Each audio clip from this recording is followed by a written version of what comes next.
Monkey D. Dragon, le leader de l'armée révolutionnaire, est l'un des personnages les plus énigmatiques et puissants de l'univers de One Piece. En tant que fils de Garp et père de Luffy, il incarne la lutte pour la liberté et la justice face à l'oppression.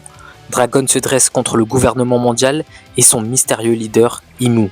Cherchant à renverser un système injuste qui écrase les peuples, Dragon est déterminé à libérer ceux qui souffrent et à restaurer l'équilibre entre l'humanité et la liberté. Il nous montrera sa puissance démoniaque après la saga des Yonko, respectant les règles typiques d'un shonen en introduisant un personnage n'appartenant pas à l'équilibre des forces. Imu pourrait être perçu comme un dieu de la terre, une figure immortelle et invisible, régnant depuis les ombres sur le monde. En tant que roi immortel du monde, Imu contrôle les 5 doyens, dont les noms sont liés aux planètes du système solaire, ainsi que Garlingfi Garland, le chef des chevaliers divins. Cette structure hiérarchique avec Imu à son sommet fait d'elle non seulement la maîtresse de la Terre, mais aussi de la Lune et des planètes, en symbolisant un contrôle cosmique complet sur l'univers de One Piece. Bonjour à tous, aujourd'hui nouvelle vidéo théorie sur la puissance démoniaque de Dragon. La position d'Imu en tant que souveraine donne lieu à une représentation divine, un dieu caché, invisible aux yeux du monde, mais dont l'influence est omniprésente. Elle règne depuis Marijois, la cité céleste située au plus haut sommet du monde.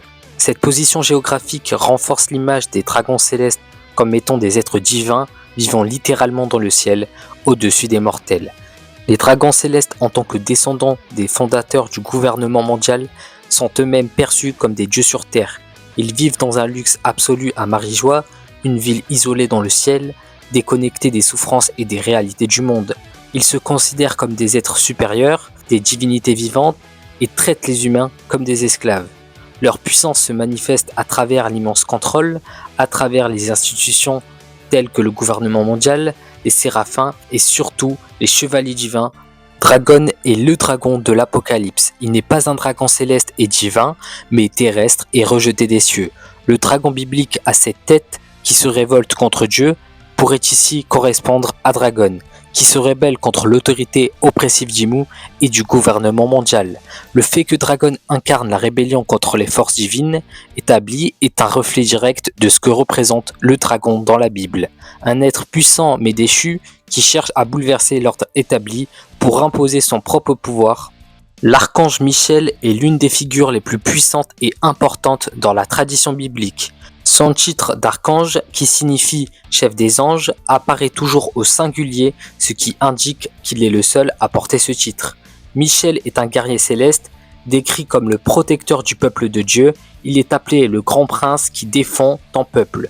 Dans le livre de Daniel, il joue un rôle majeur dans les batailles spirituelles contre les forces du mal. Dans le Nouveau Testament, Michel est décrit comme le commandant en chef des armées célestes, menant les anges dans la bataille contre Satan et ses anges rebelles. Ce combat est décrit dans l'Apocalypse 12.7 où Michel et ses anges ont combattu le dragon, symbole de Satan, et l'ont vaincu.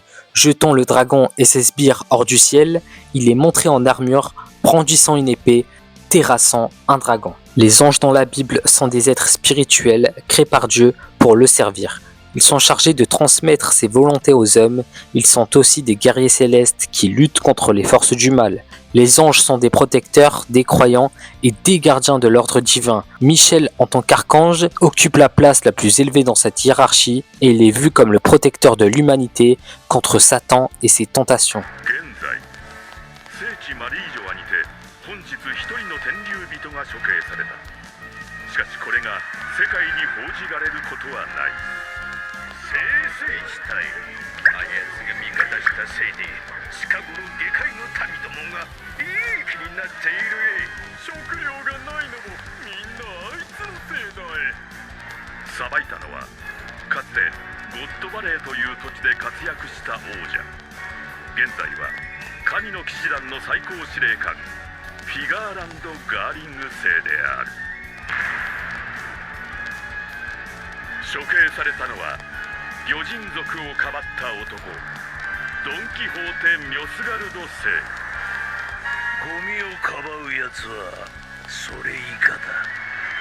L'ancien chef des chevaliers divins et protecteur de l'ordre établi, Son entrée dans l'histoire suit la logique classique des shonen, où les personnages les plus puissants sont souvent introduits en dernier.